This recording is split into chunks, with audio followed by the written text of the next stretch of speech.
جیسے کہ میرے ساتھی بات کر رہے تھے، ہم آج بالخصوص جو سیرت النبی یونیورسٹی کا کیس ہے، جس کو کہ ایک بہت ہی پہلے بھونڈے طریقے سے چلایا گیا،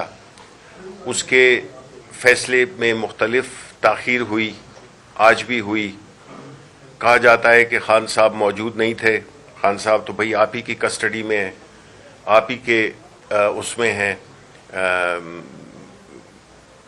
اس میں ہے، آپ کی کورٹ میں، آپ کی جیل میں ہیں۔ تو پھر یہ کیسے ہوا؟ اور ماضی میں تو ہمیں کئی ایسی مثالیں ملی ہیں جس میں کہ چاہے وہ عدت کیس ہو، چاہے وہ توشخانہ ہو، جس میں کہ بغیر ان کی موجودگی کے سزا سنا دی گئی۔ تو ابھی کیا ایسا مختلف ہے؟ دیکھیں، میں آپ کو بتاؤں کہ جو سیرت النبی یونیورسٹی ہے، یہ خان صاحب کی جو ایک ان کی زندگی کا ایک رویہ رہا ہے کہ انہوں نے ہمیشہ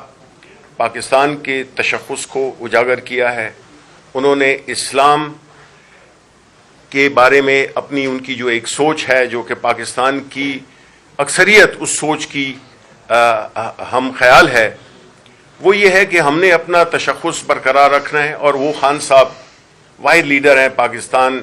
کے جو کہ کسی بھی انٹرنیشنل فورم پہ جاتے ہیں تو وہ انہیں اپنا لباس پہن کے جاتے ہیں۔ یہ ایک بہت بڑی چیز ہے جو کہ ہمارے جو رہے ہوئے ہیں، جو کہ ذہنی طور پہ غلام لیڈران رہے ہیں، یہ اس سوچ میں اور اس سوچ میں بہت فرق ہے۔ اسی چیز میں پھر اسلامی تشخص، اگر آپ اس کو خان صاحب کی جو نیو یارک میں تقریر تھی، اس کے یونائٹڈ نیشن میں، اس کے تناظر میں دیکھیں تو خان صاحب نے ہمیشہ یہ ہم سے بھی بات کی ہے، پارٹی لیول پہ بھی اور عام طور پہ بھی کرتے رہے ہیں کہ ہمیں حضور صلی اللہ علیہ وسلم کی زندگی کو سمجھنے کے لیے